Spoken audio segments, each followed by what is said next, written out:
Hi friends, welcome to my channel. ఈరోజు special recipe అంటే కారం అన్నం అండి. ఈ రుచికరమైన కారం అన్నంను ఎలా తయారు చేయాలో చూద్దామా ఫ్రెండ్స్. మరి నా వీడియోస్ మీకు నచ్చినట్లయితే ఒక లైక్ అయితే వేయండి ఫ్రెండ్స్.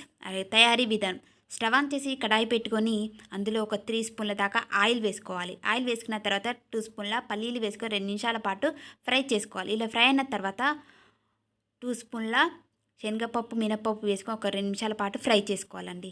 అంతా ఇలా ఫ్రై అయిన తర్వాత ఇందులోనికి ఆ స్పూన్ ఆవాలు, ఆ స్పూన్ జీలకర్ర వేసి మరొక నిమిషం పాటు అయితే దీన్ని ఫ్రై చేసుకోవాలి. అంతా ఇలా ఫ్రై అయిన తర్వాత ఇందులోనికి పచ్చిమిర్చి నేనైతే ఒకటి తీసుకున్నానండి. అలాగే కట్ చేసుకున్న ఉల్లిపాయలు, కొద్దిగా కరివేపాకు వేసుకొని ఒక 3 నిమిషాల పాటు అయితే దీన్ని ఫ్రై చేసుకోవాలండి. ఇలా ఫ్రై చేసుకున్న తర్వాత ఇందులోనికి ఎండుమిర్చి వేసుకొని 1 నిమిషం పాటు ఫ్రై చేసుకోవాలండి. అంత దీంట్లో ఫ్రై చేసుకుంటే ఉంటుందండి. ఇలా ఫ్రై అయిన తర్వాత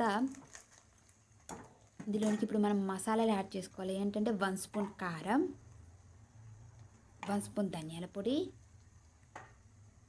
చిటికెడు కొంచెం అల్లం వేసుకోవాలండి, ఆ స్పూన్ గరం మసాలా.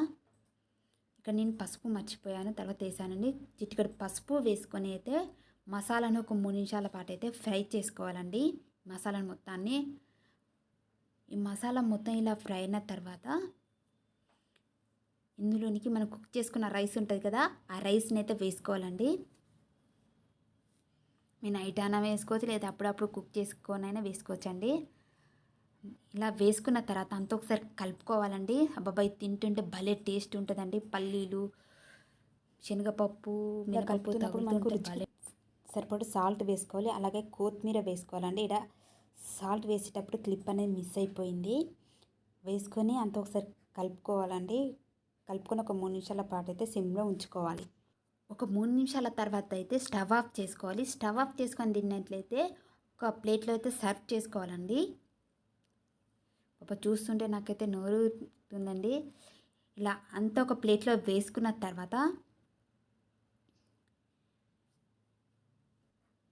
ఇందులోకైతే కొంచెం నిమ్మరసం పిండుకోవాలండి. అది మీ ఆప్షనల్ అండి, మీకు ఇష్టం ఉంటే పిండుకొని, లేకపోతే పిండుకొని కలుపుకొని తింటే, వేసుకొని అంతా కలుపుకొని తింటే మనకి ఎంతో రుచికరమైన కారం అన్నం అనేది రెడీ అవుతుంది ఫ్రెండ్స్. మీరు కూడా ట్రై చేయండి, భలే టేస్టీగా ఉంటుంది ఫ్రెండ్స్.